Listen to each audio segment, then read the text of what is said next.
சிரியாவுல ஆட்சி கவிழ்ப்பு நடந்திருக்குது. இந்த சிவில் வார் வந்து கடந்த சில ஆண்டுகளாவே போயிட்டு இருக்கு. கிட்டத்தட்ட கடந்த 13 ஆண்டுகளா போயிட்டு இருந்தது. இந்த 13 ஆண்டுகள்ல சிரியால இருந்த அப்பாவி சிட்டிசன்ஸ் வந்து கடுமையா கொடுமைப்படுத்தப்பட்டாங்க அப்படின்ற ஒரு கம்ப்ளைண்ட் வந்து இருந்து வருது.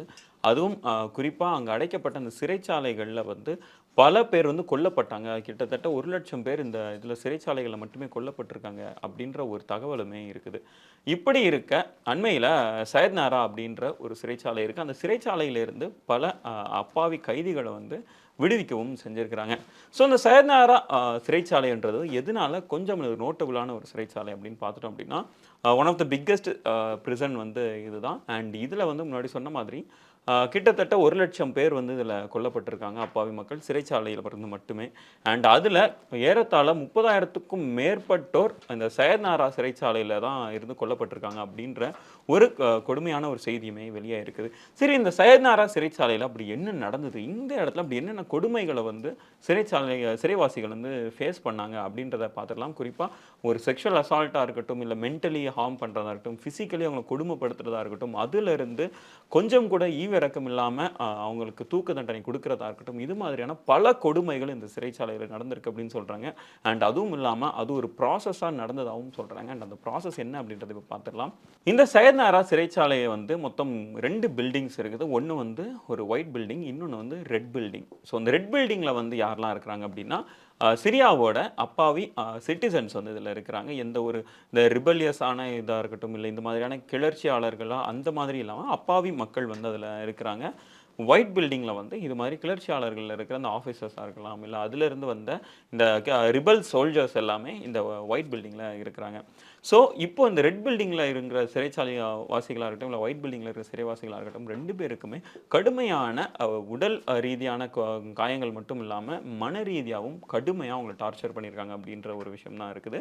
அதுலயும் குறிப்பா இவங்க வந்து பல பேர் வந்து கிட்டத்தட்ட அ 1000 கணக்கா பல பேர மாஸா அவங்க ஒரு தூக்கு தண்டனை குடுத்தாங்க. ஒரு பெரிய மாஸ் மொத்தமா கூட்டி, அதுல எல்லாருக்கும் தூக்கு தண்டனை நிறைவேத்துனாங்க அப்படின்ற ஒரு கொடுமையும் இந்த இடத்துல நடந்தேறியிருக்கு. அதுவும் கிட்டத்தட்ட வாரம் 1 அல்லது 2 முறை இது மாதிரியான விஷயங்கள் நடைபெறும் அப்படின்றதையும் சொல்லியிருக்காங்க. அண்ட் இத வந்து அந்த சிறையில இருந்த அதிகாரிகள் எல்லாத்தையுமே இந்த மாரி பொதுமக்கள மொத்தமா தூக்கிலிடுறத ஒரு பார்ட்டி அப்படின்ற மாதிரி அத குறிப்பிடவும் செஞ்சிருக்கிறாங்க. அண்ட் அவங்களுக்கு இந்த சிறைவாசிகள தூக்கிலிடுறது அப்படின்றது ஒரு கொண்டாட்டமாவே இருக்கவும் செஞ்சிருக்குது.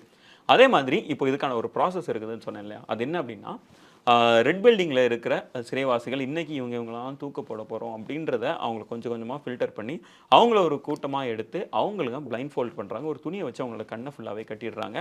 கிட்டத்தட்ட ஏதோ ஒரு நாள் ஒரு ரேண்டம் டேயோட மத்தியானம் வந்து அவங்க எல்லாரையுமே அங்கிருந்து வெளிய எடுத்துட்டு வராங்க. அங்க ஒரு வாகனத்துல ஏற்றி, நாங்க உங்கள வேற ஒரு செல்லுக்கு மாத்துறோம் அப்படின்ற மாதிரி சொல்லி வெளிய கூப்பிட்டு வராங்க. அதிலிருந்து நேரா ஒரு ஒயிட் பில்டிங் பக்கத்துல கொண்டு வராங்க. அந்த இடத்துல வச்சு கிட்டத்தட்ட அன்னைக்கு மத்தியானத்திலிருந்து நள்ளிரவு வரைக்குமே அவங்களுக்கு தொடர்ந்து டார்ச்சர் பண்றது வந்து நடைபெறுது. அது வந்து மென்டல் டார்ச்சரா இருக்கலாம், பிசிக்கல் டார்ச்சரா இருக்கலாம் அப்படின்னு சொல்லிட்டு எந்த இதுலயுமே 2மே எக்ஸ்ட்ரீமுக்கு போகவும் செய்றாங்க. அண்ட் அங்க இருந்த பலர் சொல்ற ஒரு விஷயம் என்னன்னா, அங்க இருக்கிற உடல் ரீதியா எங்கள டார்ச்சர் பண்றத கூட நாங்களால தாங்கிக்க முடியும். ஆனா அவங்க பண்ற அந்த மன ரீதியா எங்கள டார்ச்சர் பண்றது அப்படின்றது வந்து ரொம்பவே கொடுமையா இருக்கும். குறிப்பா அவங்க என்ன சொல்றாங்கன்னா, எங்கள ரொம்ப டீமீன் பண்ணி டீஹியூமனைஸ் பண்றாங்க அப்படின்ற ஒரு வார்த்தைய அவங்க குறிப்பிடுறாங்க. டீஹியூமனைஸ் அப்படின்றது கொஞ்சம் கூட எங்கள மனிதனாவே அவங்க ட்ரீட் பண்ணவே இல்ல. ரொம்ப மனிதாபிமானமற்ற சில செயல்கள் வந்து எங்களுக்கு வந்து நடந்தது அப்படின்றதையும் அவங்க குறிப்பிடுறாங்க. அது மட்டும் இல்லாம அதுக்கப்புறமா நேரா அவங்க வந்து இந்த ஒயிட் பில்டிங்க்கு அழைத்து செல்லப்படுறாங்க. அங்க அந்த ரெட் பில்டிங்ல இருந்து எடுத்துட்டு வந்த அந்த சிறைவாசிகள் எல்லாரையுமே நிர்வாணப்படுத்துறாங்க. நிர்வாணப்படுத்தி ஒவ்வொருத்தரா அங்க இருக்கிற ஒரு ரூமுக்கு வந்து தனித்தனியா அனுப்புறாங்க. அங்க ஏதோ ஒரு நபர வந்து பார்க்குறாங்க. ஒரு நிர்வாணமா இருக்கிற ஒரு இளம் ஒரு கைதிய பார்த்து அவங்கள வந்து தனியா பிக் பண்ணி எடுக்குறாங்க. அங்க இருக்கிற இன்னும் சக அதிகாரிகள வந்து அந்த இளம் கைதிய வந்து பாலியல் ரீதியா வன்புணர்வு செய்ய வைக்கிறாங்க. ஸோ இது மாதிரியான கொடுமைகளும் அங்க நடந்திருக்குது.